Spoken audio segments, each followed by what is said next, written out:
Kitty, thank you very much. I am live in Gulfport, a city just devastated in Mississippi, one of many cities you'll be seeing tonight in this special edition of 360.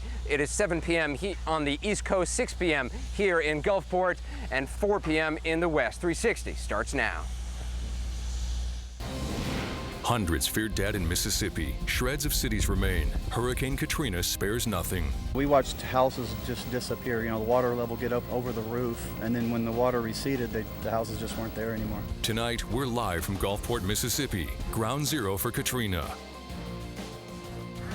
When the levee breaks. In New Orleans, from nightmare to nightmare. A day after Katrina, a levee built to protect the city ruptures. What about pressure on other levees? Will the giant lake swallow New Orleans? When the Superdome transforms into a super home. Temperatures near 90, no power, no air conditioning, no way out for 30,000 people, 3 times the number there yesterday, taking shelter. By air and by boat. More than 1,000 daring rescues in 24 hours. Tonight, how they saved the lucky ones and how many more need to hold on. Down power lines, chemical spills, wild animals. Tonight, what else Katrina unleashed? This is a special edition of Anderson Cooper 360. Hurricane Katrina, the aftermath. Welcome back to this live edition of 360. We are in Gulfport, Mississippi, on the coast of Mississippi. And to say that this is a city stunned, a city on its knees, would not be an overstatement. We just arrived in the city about 2 hours ago, and we have never seen things that we have seen over the last 2 hours. And we're going to bring you that in the next hour in this special edition of 360. Gulfport is on the south coast of Mississippi. It is just west of Biloxi. It is east of New Orleans. It is a city that has become a destination city for tourists, for people coming to casinos. All of that is destroyed at this point. In New Orleans, we have seen all day long, there's a helicopter now passing over. It's an Army helicopter. We've been seeing that all day long. And in New Orleans, we have been seeing extreme scenes of just incredible rescues. People literally, their lives hanging in the balance, being plucked from the roofs of their homes. It is a chaotic scene in New Orleans. We're going to take you there live in this next hour as well. There is so much to talk about. I-10, the highway which goes along the coast, is completely broken up in some places, collapsed, destroyed in pieces. It is virtually impossible to get from one point to another. All of that will be covered in this next hour. First, let's show you what the last 24 hours have been like. Here's CNN's Wolf Blitzer. Back up! Back up! In the evening hours after Hurricane Katrina struck, we still were getting close-ups of the crisis. Mere hints at that point of the devastation, the loss, and the struggle to survive. You have any ailments, broken bones? No. Into the night, it started to become evident. This truly is a disaster beyond what many people had imagined. So many rescues, the Coast Guard carrying at least 100 people from one community, boatload after boatload to safety. So many stories to tell. It's horrific. It was horrific. I kept a cool head. Told my wife we were going to survive it. She was panicking. The morning after, 80% of New Orleans was underwater, up to 20 feet in some places. The flooding made worse by a break in the 17th Street Canal, unleashing a gusher that swallowed homes and entire communities. The city's a bowl. It's like a bathtub with large parts below sea level. So the estimates are it would take 3 months, 90 days to get rid of that water. A city in ruins, from the vast cavern of the Superdome to downtown hotels, and so many homes, and so many people who live there trapped. Here, we've got a rescue in progress. Or worse. We got up in the roof, all the way to the roof, and water came and had just opened up, divided. Who was at your house with you? My wife. Where is she now? Can't find her body. She gone. In Mississippi, dozens are believed dead, up to 30 of them killed in one beachfront apartment complex alone. The casinos of Biloxi, once luxurious, now ravaged. A church split wide open. In Alabama, a major bridge in Mobile closed because Katrina jammed a loose oil rig under it. All across the disaster zone, more than 2 million people have no electricity. The water isn't drinkable. Power lines are down. Danger is everywhere. The tens of thousands of people still in shelters are being told to stay there. The enormity of it all seems overwhelming, but still, there is hope. We're not going to solve that with a snap of a finger, but little by little we'll get back to where it's tolerable, and then we'll rebuild, and the coast will be better than it ever was. Wolf Blitzer, CNN, Washington. It has been such a difficult day for people here in Mississippi, for people in Louisiana, in New Orleans. In a moment, we're going to take you to New Orleans because what is happening there is it's just hard to imagine, frankly, but we'll bring you there live in a moment. First, I just want to show you what downtown Gulfport, Mississippi looks like right now. Over my shoulder, first of all, you see a semi-truck, a tractor trailer, and behind it, I don't know if you can make that out, there are just dozens of tractor trailer trucks piled on top of each other. Now, those aren't supposed to be there. That's not a parking lot. All of those have been swept just hundreds of yards into what is now just a burial ground for these trucks. You might see that bird there. There are animals, there's wildlife just kind of stunned. That bird has been unable to fly, just walking around. And if you zoom out, that bird is standing in front of this casino. It says CPA Casino. You know, when I first saw that, I thought, okay, you know, that building's got some wreckage.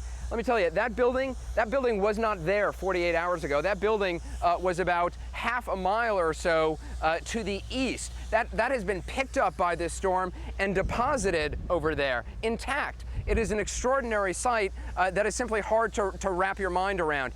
We are seeing people here just kind of stunned, wandering through the wreckage, just unable to kind of piece together what has happened to them in the last 24 hours. And more we are hearing just tales of anguish, and we are seeing anguish and hearing it from the people who lived through this storm. This is one man, his experience in New Orleans. Just listen to what this man has to say, what happened to him. How are you doing, sir? I'm not doing good. What happened? The house just split in half. Your house split in half? Right here on Hollingham, Bayview.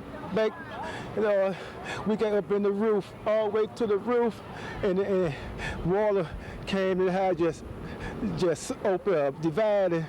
Who was at your house with you? My wife. Where is she now?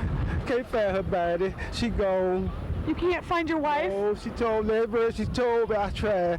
I hold her hand tight as I could, and she told me, you can't hold me. She said, take care of the kids and the grandkids and my kids. What's your wife's name in case we can put this out there? Tony Jackson. Okay, and what's your name? Hardy Jackson. Where are you guys going? We ain't got nowhere to go, nowhere I'm going. I'm lost. That's all I had. That's all I had. As long as what I'm gonna do. It is really hard to imagine what people are going through right now, and I know we keep saying this over and over again, but our hearts go out to them because there is just not help to be had right now for the people who are suffering. Yes, there are people working hard trying to get relief to them, trying to save them, doing search and rescue operations, and they're doing tremendous jobs in saving lives. But there are people who are desperately in need right now. It is, you know, they have no place to go right now. They got no water. They're just kind of wandering around. Captain Bruce Jones is with the U.S. Coast Guard. He has taken part in some just remarkable rescues, saving, without a doubt, dozens, if not hundreds and thousands of people. Captain, does anything prepare you for something like this? No, we've never seen anything like this. The devastation is really overwhelming. I've never seen flooding like this. I've never seen so many people stranded, so many people needing assistance. Our crews have been working through the night. Immediately after the hurricane passed through New Orleans yesterday, we were on scene with Coast Guard helicopters. We've got 11 H-65 helicopters, 3 Coast Guard H-60 helicopters. They've been performing rescues the last 24 hours nonstop. Night vision goggles throughout the night, now the daytime, and preparing to go out again tonight. We've rescued hundreds, and there are hundreds more still stranded. Thank God for the U.S. Coast Guard. I mean, what you guys have been doing is just extraordinary in the last 24 hours. What are some of the rescues that you have seen? Who have you gotten? What kind of conditions are they in? We're arriving in the flooded areas where we're seeing handkerchiefs waving through cracks in roofs. We're seeing holes where people who made it up to the attic as the waters rose were able to take axes or other tools and knock holes in the roof and stick their arms through. We're dropping our rescue swimmers down with hatchets to enlarge the holes and pull people through. We're seeing people in the water. We're seeing people in windows. We're seeing many children, many elderly people. This morning, we hoisted a woman who weighed in excess of 400 pounds who had recently had very major surgery. She had gangrene because she'd been in the home unattended for 2 days. People in all conditions. It's been very difficult, very dangerous, and demanding rescue conditions for all of our personnel, all of our men and women that are out there doing a good job, without regard for the fact that their own homes may be flooded and destroyed and their own family's future is in jeopardy. That's the thing so many people don't realize. I mean, these members of the Coast Guard, they live in these communities. They have their own problems, their homes, as you said, their friends, their family in jeopardy, and yet they're still out there doing this job. I mean, it's an extraordinary work that they are doing. How do people call the Coast Guard? I mean, the cell phones aren't working, so is it just you happen to be flying by, you're looking for people, and they're waving that handkerchief? It's really as simple as that. Our helicopters are out there scouring the areas that are flooded, and they're seeing signs of distress, waving hands, waving T-shirts. Last night I was out on scene when it got dark, and as soon as it got dark, we put on the night vision goggles, and immediately hundreds of flashlights flashing at us from people on rooftops who we couldn't see during the day. They're making their way through their attics to the roofs. Just in the last half hour, our last crew came and landed and said there's at least 200 people out to the east, south of Chalmette, where they were operating. So it seems as though more people are coming out of the woodwork, coming out of their attics over the last 24 hours as they get overheated. They're hungry, they're thirsty. It's been almost 100 degrees here today, and those who are elderly or sick already are beginning to deteriorate. So we're throwing everything at it that we can. And not only our Coast Guard helicopters, we have National Guard helicopters from Florida, Texas, and Louisiana, and we have local officials in small boats, sheriff's boats, fire department boats, Good Samaritans who are out going between the streets looking for people in distress with John boats. Well, Captain, I know you got to go. I appreciate all the hard work, and Godspeed to you and the men and women of the Coast Guard. Thank you very much. I want to talk with David Mattingly, who is on I-10. Parts of that highway just completely destroyed, by the way. David, what are you seeing where you are? It ain't over. Anderson, because this is high ground, so many people have sought refuge here after they had to exit their homes when the floodwaters started rolling in. In some cases, they escaped from their homes by walking, wading through the water. And they said the water was chest high, sometimes up to their chin. As they tried to get out of here, adults were carrying children on their shoulders, walking to the expressway, trying to get away from those floodwaters. They managed to do that in large numbers. There are hundreds of people up here, but they were fully expecting someone to come along to give them a ride to some kind of shelter, and that ride has not come along. So we've had hundreds of people, elderly people, people in need of medicine, some in need of medical attention, children, all of them out here all day long with no shade in the blazing sun. It has been oppressively hot today. Tempers are wearing thin, I can tell you that. People want to know where is the ride that they've heard is coming, but so far hasn't showed up. Earlier today, we went out with some state officials in boats as they continue to rescue people from their homes. There are still people in their attics here in the eastern parts of New Orleans who are still calling for help, and that help is arriving very, very slowly. Anderson? David Mattingly, we'll check in with you a little bit later. David Mattingly, one of the CNN reporters who has been covering the storm from the beginning, working really just around the clock. David, thank you for that.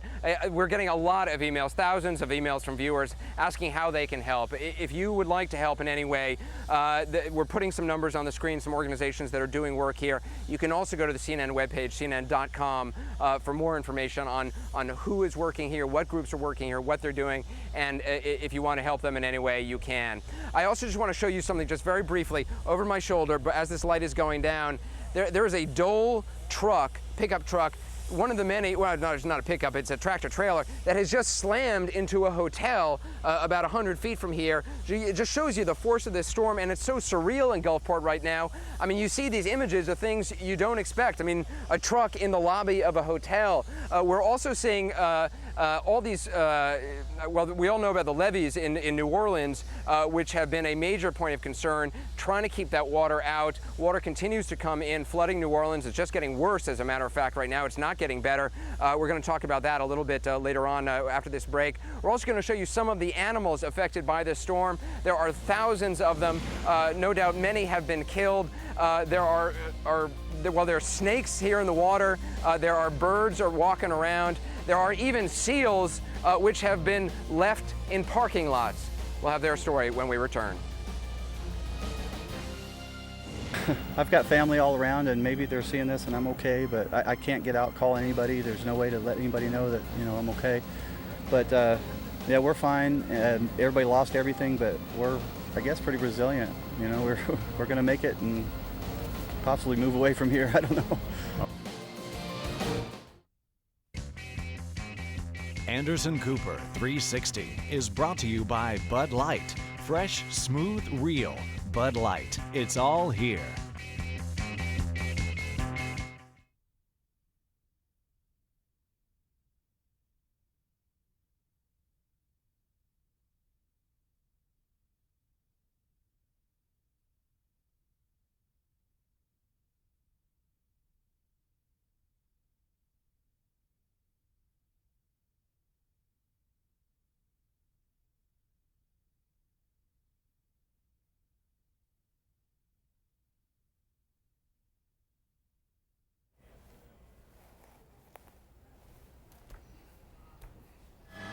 The rain stopped falling, but the water kept rising. In New Orleans and its immediate suburbs, areas are now flooding that were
Well, right now in New Orleans, there are tens of thousands of people stuck in the Superdome. There's no electricity. Parts of the roof have broken. Water has been coming in. The bathrooms have stopped functioning. I mean, imagine for a moment, I know a lot of you are probably sitting in your homes right now, elsewhere in the country, and hopefully you are dry and hopefully you are safe. But, you know, as you go to sleep tonight, just think about those people in the Superdome right now and what they must be going through. And there are thousands and thousands of stories of people stuck in their homes right now. No electricity, no ice, nothing cool to drink.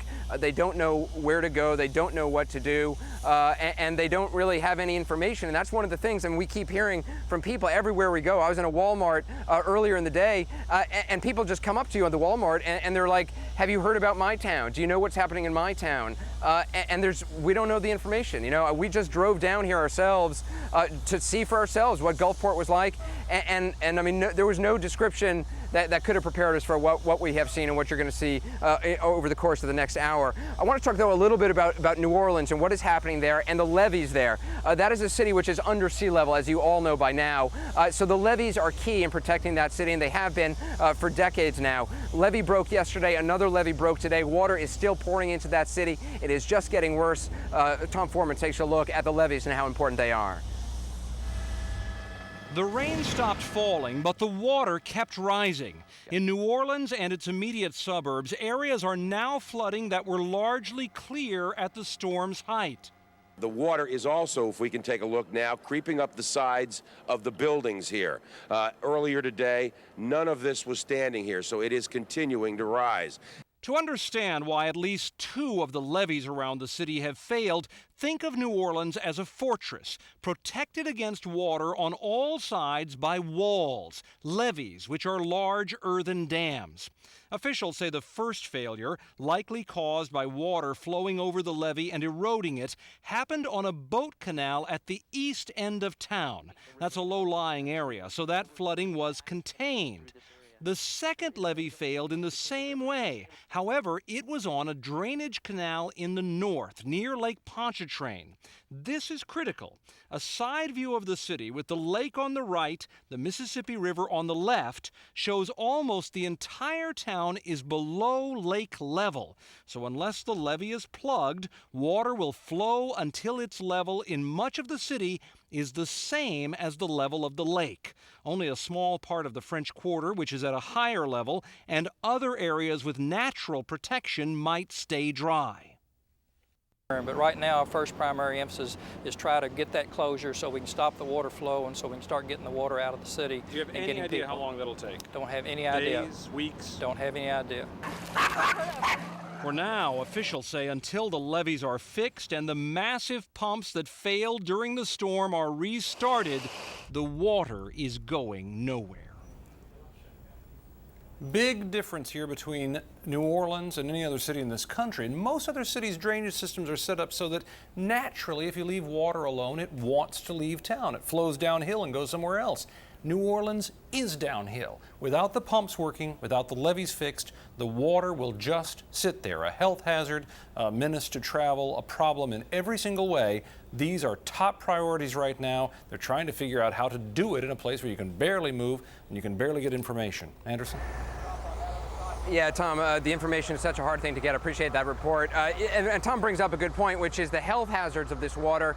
There's so many things you don't think about in normal life. I mean, when there's all this standing water around, bacteria, germs, disease, we're all carrying around antibacterials that we're putting on our hands because you just don't know what is out there. It's a potent mix. We're going to talk to Elizabeth Cohen, medical correspondent, a little bit later on about that. There are also animals in the water. I mean, snakes, all sorts of animals to watch out for. So you got to really be careful. We're going to talk about that coming up. We're also going to show you some just remarkable rescue efforts in New Orleans and elsewhere. And also in Biloxi, we're going to take you to an apartment complex where 30 people in this one complex, 30 people were killed in the blink of an eye. We'll be right back. We were sitting there in the storm, and we did not even have any idea of destruction going on around us. When we got out and saw destruction, we just feel so blessed, and thank God we're alive.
You know, you got a lot of people that we can't get back in town. The roads are bad. We don't know if we're going to get able to buy gasoline to come back. It really would be nice to have the local officials from Louisiana and Mississippi start telling us a little more. What are we going to do about gasoline and the route to get back home? I'm sure y'all give us the information as soon as you can, but we sure would like to know something now. Thank you. Those are some of our viewers who called in to tell us their experiences, their current concerns, and their thoughts about this storm after they survived it. Just want to show you there are so many things that are happening right now, even here in Gulfport, as night is falling. We've been smelling gas for the last hour or so, which has obviously been a concern. Some officials have come up and are now, they found the source of the gas leak. They're trying to get a handle on it right now, trying to fix it. They are working. I mean, it's just so surreal here. I got to tell you, they're working in front of this Dole truck. It's a banana truck that has just been picked up, moved hundreds and hundreds of yards by the force of water, and just slammed into a hotel. There are literally dozens of these pickup trucks, of these tractor trailer trucks, which have just been tossed like a child's toy. And you see that block after block after block here in Gulfport. It is surreal, and it's hard to describe for you. Just another quick note, and I know I'm sort of rambling, but there are so many people out there who are desperate for information, and there's been a lot of frustration that I've been hearing on the radio and talking to people. Why aren't you telling us about past Christian Mississippi? Why aren't you telling us about some of these smaller towns? And to be honest, we would if we could. We are very limited in just moving around. It took us, about 5 hours driving down from Philadelphia, Mississippi, just to get here to Gulfport. Basically we're going through what everyone else is going through in terms of limited supplies. We're low on gas, so it's tough for us to get to these places. Gary Tuckman, our reporter, has been there throughout the day, moving around on this coast, as few have. We're going to talk to him in just a little bit. But I want to talk to CNN's Elizabeth Cohen for a little bit, because there are so many dangers you don't think about in all this water that is just laying around, bacteria and disease and animals. Elizabeth Cohen takes a look at some of the dangers you might not realize in the debris and in the wreckage of this storm. It's not just the rising water, it's not just the devastated homes. A big part of Katrina's legacy will be the health problems she leaves behind for a very long time. Many people have no clean water to drink and no safe food to eat. Mosquitoes will breed West Nile virus in the pools of water. People have already died of carbon monoxide poisoning because they lost electricity and tried to use generators in their homes. We're always racing the clock. We're racing the clock in terms of possible injury. We're racing the clock in terms of illness. We're racing the clock in terms of food and water. In a conference call Tuesday morning, officials from states pummeled by Katrina pleaded for assistance from the federal government and from neighboring states. Mississippi asked Florida to get food and water to people in Biloxi near the border. Florida responded that it already had sent emergency workers who'd found people completely out of contact with the outside world, desperate for food and water. An Alabama official warned about a significant hazardous material situation in Mobile Bay. A Mississippi official put it bluntly. He said people will be dying not because the water is coming up, but because we can't get them medical treatment. We have several dozen public health officers who are currently on the ground. We have several hundred additional ones on standby and on the way. We have dozens of pallets of supplies, first aid material, medical supplies, basic things being shipped to the region. One of the biggest problems, contaminated water. There's all the chemicals within the city, from the gasoline storage facilities, sewage plants, and of course coffins. We will have a large number of coffins released. This whole mix together in New Orleans is what we term this toxic gumbo. Another, contaminated food. Don't eat any perishable food that's been without refrigeration for more than 4 hours. Of course, for the millions without power, those 4 hours passed a long time ago, leaving many people without food, without clean water, without medical care, and officials trying to figure out how to get it to them. Elizabeth Cohen, CNN, Atlanta. Well, it's just not disease you got to worry about. It's also animals in this wreckage, because there's stuff you just can't see. Snakes, a lot of wildlife out there. A little while ago, Kara Phillips talked to wildlife expert Tim Williams about some of the dangerous critters which are out there in the wreckage. Listen. It's gators like this that you're concerned about out in these rising waters, right? Oh my gracious, those poor folks out there have got so many problems, and part of that's going to be these wild animals that are washed out of their homes. They don't have any place to go, and they're going to see animals turning up in backyards and porches and underneath houses that they never thought they'd see out there. What about snakes, Tim? Oh, we got some great snakes. I brought one of the prettiest ones that we had. This little guy here is a representative of some of the other snakes that could be out there. This is a rat snake. They have rat snakes out through the Gulf states, and this snake likes to climb. So with the waters coming through, these types of snakes and rattlesnakes, cottonmouth water moccasins, copperheads, all these different types of snakes will be flooded out of their dens and burrows. There's a chance you could see those up in trees, bushes. They could swim into houses, and as the water recedes, be up inside some of the homes. You know, people need to take caution for all the down power lines and all the things we normally think of. And a lot of times we forget that these animals are out there crawling around, and we really need to be careful. Well, Tim, you're holding this rat snake like it's no big deal. How lethal is a snake like this? Oh, this snake's not. This snake is actually a constrictor, eats mice and rats. Okay. It doesn't have venom, but the rattlesnakes and the cottonmouths have very big fangs and some very potent venom. And if you're going to be out around these areas, especially cleaning up, watch what you're doing. You have trash and debris. Snakes will get up in there. Use rakes, shovels, hose to turn this stuff over. Wear gloves. Don't walk around barefoot. Wear shoes or boots. So in case someone unfortunately gets a bite from one of these animals, they have a little bit of protection there. What are the things that we hear time and time again that simply, they're just not true? Well, don't suck the venom out. Don't put on tourniquets. Don't cut it. Don't put on ice.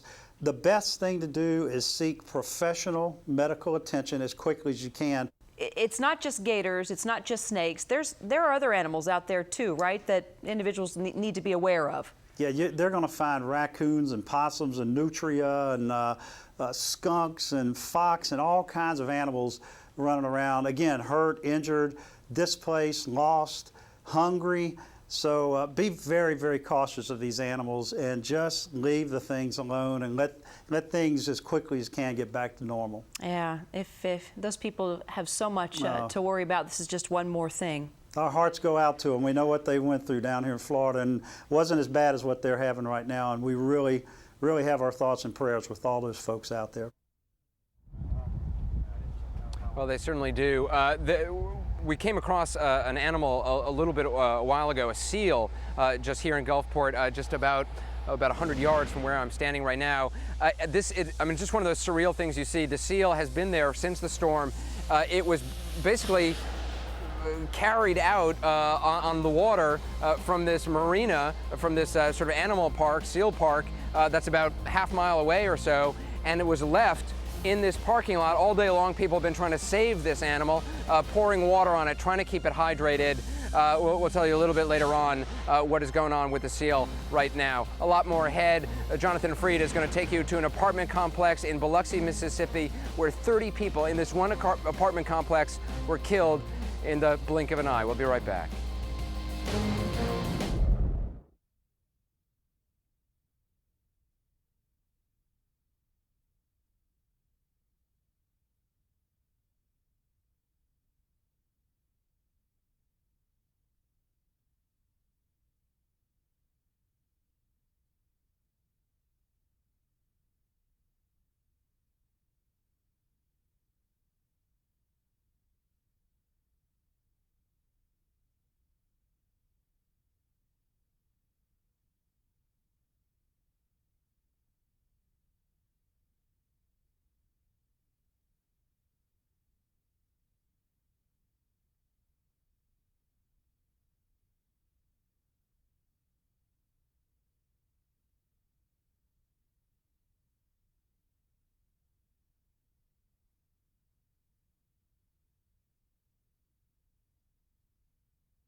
I'm a truck driver. Name is Dave, and I'm headed northbound on 75 in Florida. I just wanted the people over there to know that the cavalry is on the way. Electric company trucks and tree removal trucks, firefighters and rescue trucks on the way up. So they're coming, just hold on. Some of our 360 viewers who have called in to talk about their experiences during Hurricane Katrina. We have just gotten some news into CNN from the Homeland Security Chief, Michael Chertoff, who has announced that there will be an involuntary call-up of Coast Guard reserves in order to help in the search and rescue efforts. That just into CNN. Homeland Security saying there will be an involuntary call-up of Coast Guard reserves to help in these rescue efforts. I just want to show you, if you're just joining us, we're in Gulfport, Mississippi, a town very hard hit, and we're still trying to assess the damage. Behind me, this casino barge, which, as you know, in Mississippi, there's state law, all casinos have to be on the water on these barges. So that barge, you can still see some of the slots inside it, but that barge is now on the land, and it's moved probably several hundred yards. It was just picked up by this storm and deposited right here now on the land. It is extraordinary. You know, when I first saw it, I thought I got a little bit of damage just on the ground. I didn't realize the whole thing had been picked up and deposited right here. There has been loss of life here in Mississippi, perhaps the most in one spot that we know of at this point, and it is still early days. It was in Biloxi, Mississippi, where 30 people were killed in one location. CNN's Jonathan Freed has their story. Anderson, I can tell you that I had an opportunity to take a walk along the beach today here in Biloxi, and that walk has changed the way, it has forever changed the way that I will think about these storms. That is how extensive the devastation was today. I would call it total devastation. I felt like I was walking on the set of a disaster movie. It was truly surreal, and it has forever changed me.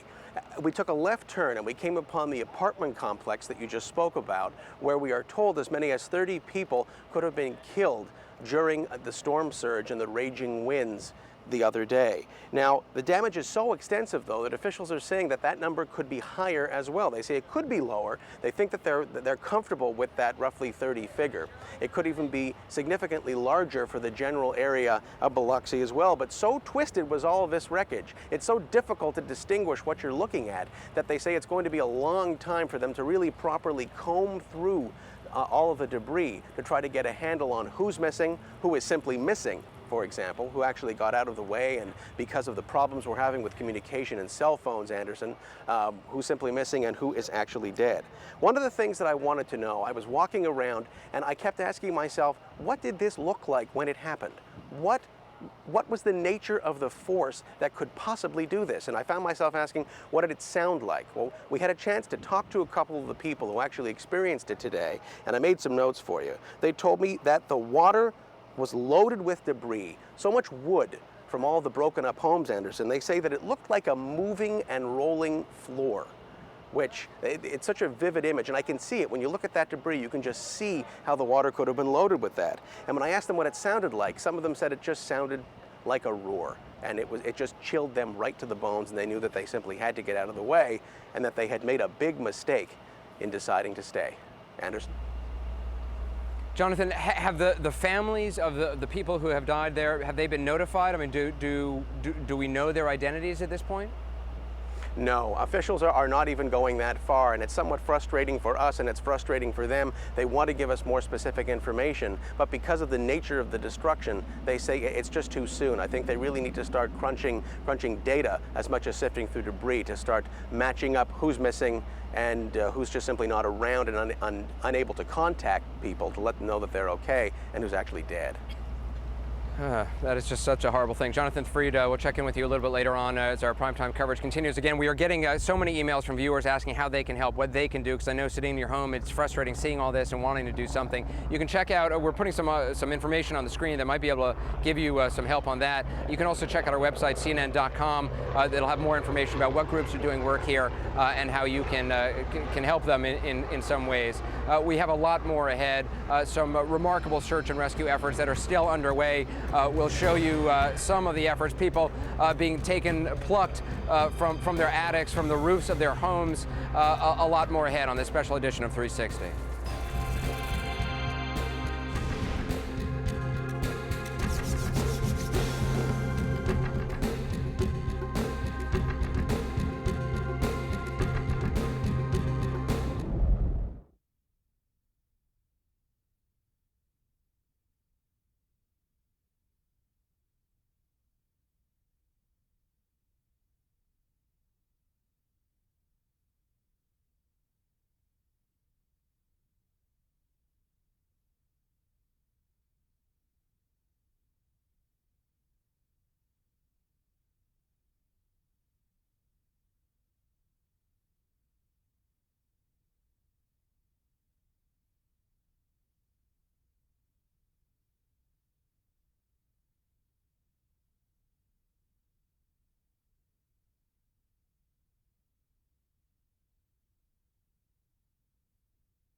We are in Gulfport, Mississippi live. I'm with Commander Alfred Sexton with the Gulfport Police.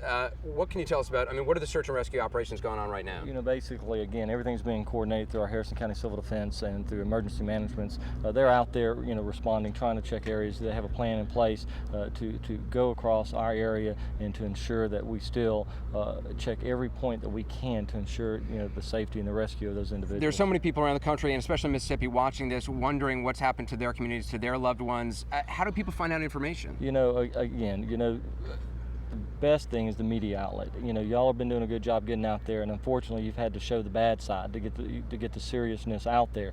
The radio stations, the website, there's plans in place that are going into effect. Again, we're just coming out of this. Right. We're still in the recovery mode. So there's going to be things in place that unfortunately that our state have learned from Florida on the things that they went through in the last year, that hopefully that will save us some time. The key thing is that if you don't really need to be in the area, you don't need to be here, and you may want to, but just let us do our because if you're on the road, you're just taking up space that a rescue vehicle could be using. What a lot of people also don't realize about the police is, you guys have gone through the storm yourselves. You've got homes which are damaged, loved ones affected as well. How bad is it here? It looks terrible. Well, it is, and you're right. You brought up a unique point by the second side of this coin is that we're emergency personnel first, but we have families. We have a lot of officers that are, that don't have homes, but they're out here, they're doing their jobs, and they're proud of what they're doing. And you can see it in their faces as they're doing these 18 hours and these 20 plus hours on out there, and every call that they go on is important to them to try to do what they have to do, and working with their fellow law enforcement, with the highway patrol coming in, everybody coming in to help us, was like a star in the night. Yeah, well, Commander, we appreciate you joining us. I know you got a lot of work to do. Good luck to you and Godspeed. I appreciate it. Thank you very much. Thank you. So much work to be done here tonight. We appreciate all their efforts. We have a lot left on this special edition of 360. We're going to show you some just extraordinary rescue efforts. Also, we came across a seal, if you can believe it, of all things, just about 100 yards behind me. A little bit earlier on, we're going to show you what has happened. It's just one of those things you come across here that you don't really expect. First, a lot of other headlines to cover. Let's check in with Erica Hill from Headline News. Erica, good evening. Hey, Anderson, good to see you. We actually start off tonight with some suspects in a shocking assassination. Today, a current and several former top Lebanese officials were taken into custody, being held for questioning in the murder of former Lebanese Prime Minister Rafik Hariri. The popular politician and 20 others were killed in a car bombing in Beirut last February. Those detained include the head of the president's guard, 2 former security officials, and an intelligence leader. In Iraq, new uncertainty about the Constitution. The U.S. ambassador to Iraq making it clear he thinks more changes are expected before a final draft is approved. Also today, U.S. Marine airstrikes targeting insurgents in western Iraq. There is one report dozens of civilians were killed, while the Marine Corps says 7 militants were killed when the 500-pound bombs were dropped. And she was born the year Vincent van Gogh died. Today, we say goodbye to the world's oldest person. She passed away in the Netherlands this week. She had turned 115, Anderson, on June 29th. Quite a life. She said you should eat herring every day, by the way. All right, Erica, we'll check in with you again in about 30 minutes. Thanks very much. We just got to Gulfport about 2 hours ago and have simply been stunned by what we saw. When we come back for this break, we're going to show you sort of my reporter's notebook of kind of walking around in downtown Gulfport, because what we saw was just truly extraordinary. But first, want to check in with CNN's Adora Udoji, who is in New Orleans with some breaking news. Adora? Beeper. Who's the anchor? Adora, what can you tell us? And Adora, it's Anderson. You're on the air. What can you tell us?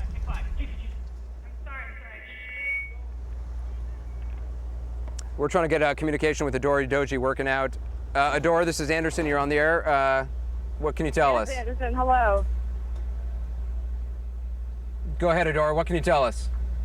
We're in downtown New Orleans, Anderson, right outside of the Superdome, and we ran into police officers who are telling us that there's some massive looting going on in the downtown area, particularly in those areas that have been flooded. They tell us that the water has continually been rising, that at some points it is up to 12 feet. They said within the last couple of hours that there have been a couple of shootings in the area, and they're very concerned that the situation could deteriorate as we move into nighttime. It's actually also begun to rain. They told us that there have been a couple of reported incidences of various people, some of these, I guess we could call them Katrina refugees, who are packed along the highway trying to take others' cars because they're trying to get out of town. So they were simply advising us to be very careful. They advised us not to go in the downtown area. Anderson? Adora, just, so many people are listening to this and desperate for any kind of information. We don't want to alarm people in any way. Do you have any sense of how extensive this looting is? How many people have been shot or arrested? They told us there had been 3 different shootings, and they were in and around the Superdome area. They were not all in one particular location. At least 2 of them, we were told, were in apartment buildings or near apartment buildings. When they talked about the looting, they said Canal, which is one of the main arteries in downtown New Orleans, that there had been a lot of looting going on in that area, which is right very close to where many of the hotels are. And again, they were just expressing concern that of the possibility of things deteriorating overnight. Anderson? All right, Adora, appreciate that. That's the first information we've gotten on that. We will continue to follow it over the course of this evening and bring you any updates as warranted. We have a lot ahead in this continuing hour, the special edition of 360, live from Gulfport, Mississippi, one of the hardest hit towns. We'll be right back. My husband is a Gulfport, Mississippi police officer. I cannot contact my husband, and I'm really, really worried, and I don't know who else to call. But I'm in Arkansas waiting to hear, but I'm grasping for straws here.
A woman came up to me in a Walmart earlier today and said, please tell us about what is going on in Bay St. Louis. We're not getting any information out of there. CNN's Gary Tuckman has been there and has a remarkable rescue that took place. Here's his piece.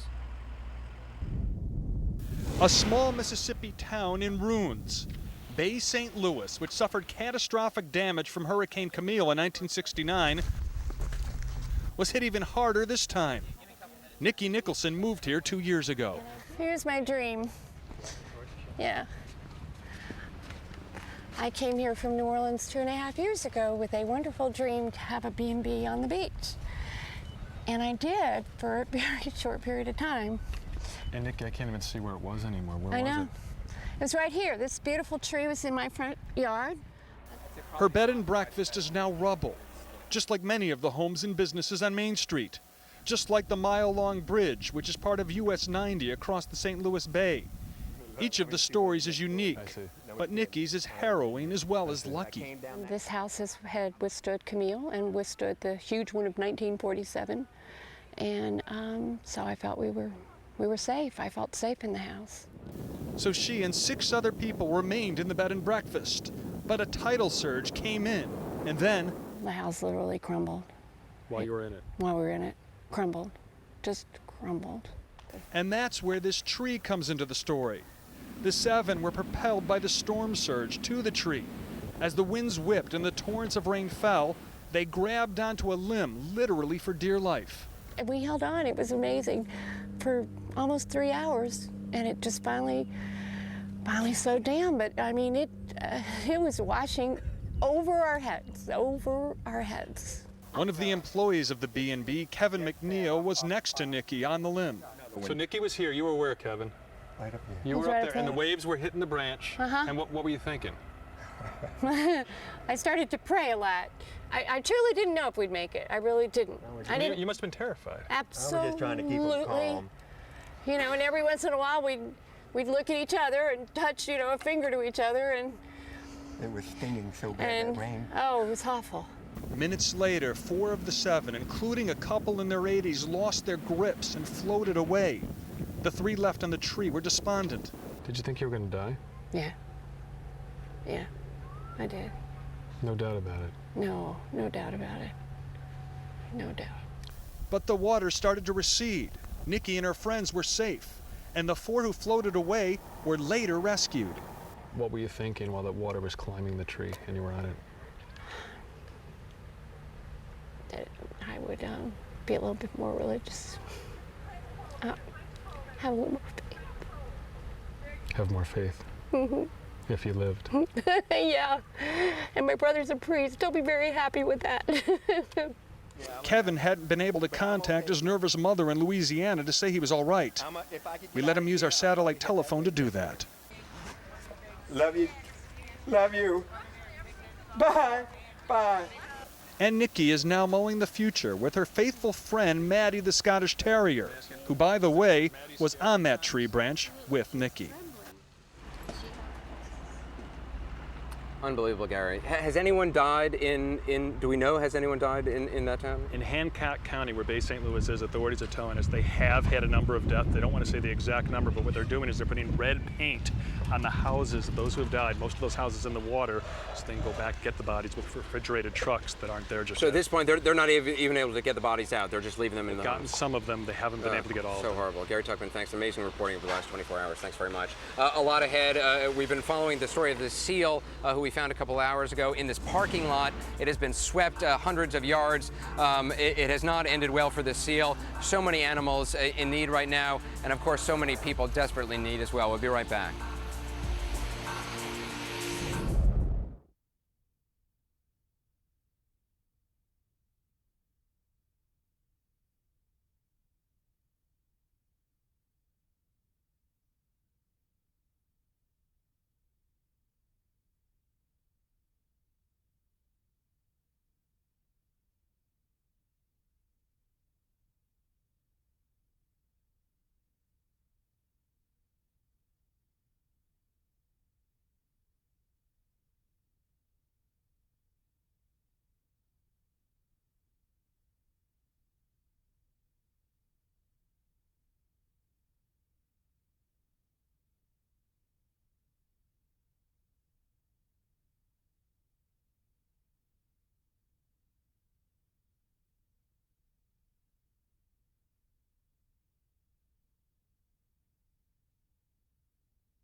We are still live in Gulfport, Mississippi. 3 seals were washed from the aquarium where they have been living, washed hundreds of yards. They were deposited in a parking lot for the last 24 hours.